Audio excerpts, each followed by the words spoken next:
Hello everyone, my name is Crystal Mitchell. I will be doing a presentation today on the effect of psychoeducation on medication adherence. Medication non-adherence is highly prevalent among those suffering from some form of mental illness. The use of psychoeducation has been shown to improve treatment outcomes and help with symptom management. Psychoeducation is thought to improve insight, in turn improving compliance and thus clinical outcomes. Although this sounds like it should be widely used, psychoeducation has become more of a passive way to distribute patient education materials instead of a structured intervention. According to Healthy People 2020, mental disorders are among the most common causes of disability. The resulting disease burden of mental illness is among the highest of all diseases.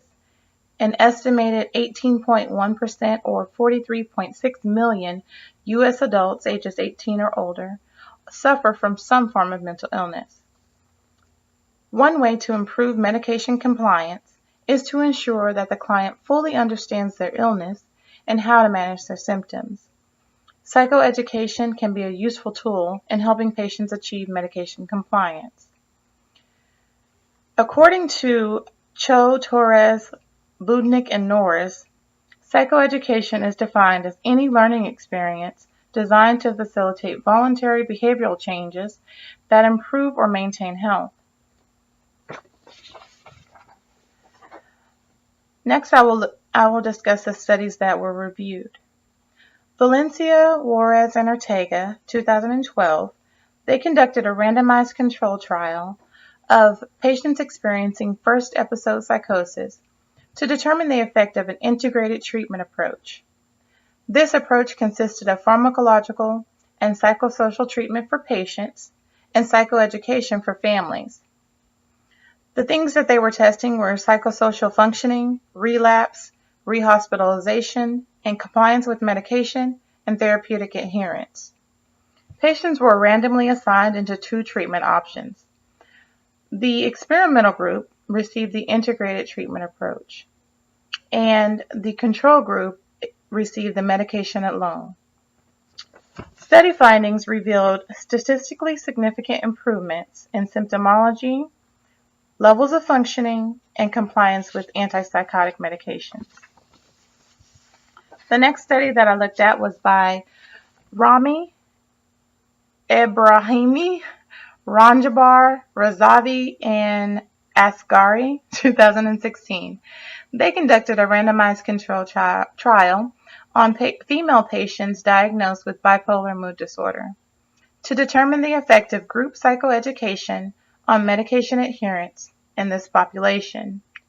Patients were randomly assigned to either the experimental group or the control group. The experimental group received 10 continuous 90-minute sessions of psychoeducation 2 times a week, and the control group received the usual care.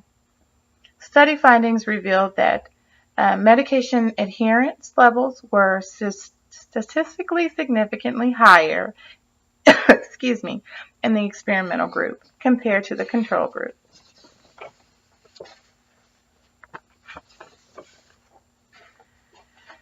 Psychoeducation focuses on illness awareness and understanding of treatment and alternatives, which can be a useful tool in helping patients maintain medication compliance, if used appropriately.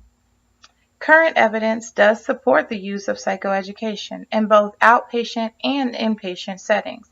However, little research was available that supports the use of psychoeducation as a continuation from one setting to another. Therefore, my proposed evidence-based intervention would involve first obtaining consents on admission from patients willing to participate in psychoeducation along with the usual care. Next, after consents are obtained, we would complete a survey regarding what patients already know about their diagnosis and medications. Then, mid-level or mid-hospitalization, we would reevaluate where the patient's knowledge base was to determine if they know more information about their diagnosis and medications after receiving psychoeducation. Finally, patients would need to be evaluated at their initial follow-up appointment, 6 months follow-up appointment, and 1 year follow-up appointment to determine if medication adherence is maintained.